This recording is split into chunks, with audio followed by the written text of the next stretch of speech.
Marvel's Phase 4 has been talked a lot by the internet lately. Has been drained a little, some may say.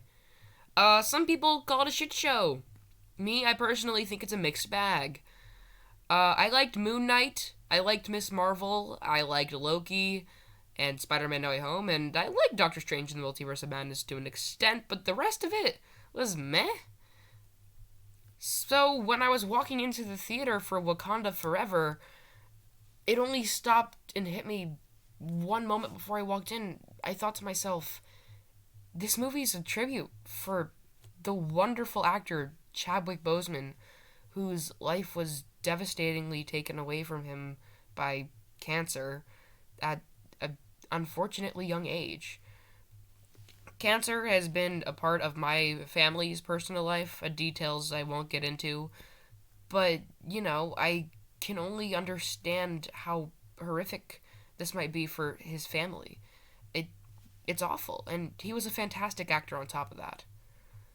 Luckily, the characters are constantly grieving him throughout the film, and there's an added layer of melancholy and bittersweetness to it because they're also in real life grieving their friend Chadwick Boseman, and it's super beautiful. But even a tribute film needs an antagonist because, story structures. So bring in Namor, who is a fantastic villain. See, in the comics, Namor is Caucasian, but combining him with an Aztec civilization and the concept of Atlantis, it was fantastic. In fact, I think the scenes underwater might be the best ones in the movie. And Shuri makes a fantastic Black Panther in this movie. And she uses her smarts to defeat Namor instead of physical strength. Because canonically, I think she's only been Black Panther for a day. So it makes sense she'd have to use her smarts to defeat, Namor. Personally, I was okay with feminism in She-Hulk. Didn't really mind it. So I've seen this argument, oh, I'm so glad she used her smarts to take down Namor instead of her combat abilities because She-Hulk was full of feminist garbage, which, it's feminism, so who the hell cares? It's an important thing. Because your main character's feminist doesn't automatically make it a bad show. You see, Shuri, canonically, I don't think is, extremely feminist because she lives in a society where females aren't frowned upon in any way, shape, or form, unlike She-Hulk. So I think there's an important distinction to be made. Shuri is using her smarts because she doesn't have anything else to use, but She-Hulk is using her brawn because that's all she has to use. So, let's not get the two mixed up. I think the worst part of the film, and it's not even a bad part, but Riri Williams is just not the best part of the film. And I don't think it's because she's bad, I just don't think we get to have enough time with her to develop her character.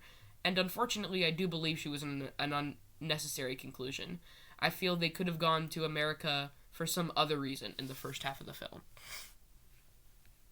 Also, this soundtrack absolutely slaps so hard. This soundtrack is fantastic. Even my dad, who I don't think knows anything about music, looks at me when the movie's over and says, that was a fantastic soundtrack.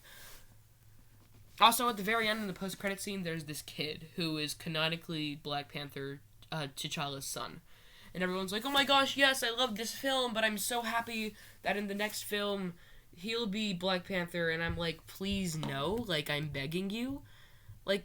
I 100% think Shuri earned being the Black Panther. And I think that's a title she should keep for the rest of the cinematic universe. Anyways, that's the end. That's the end of the video. Hope you enjoyed. Make sure to like and subscribe, and I'll see you next time. Bye.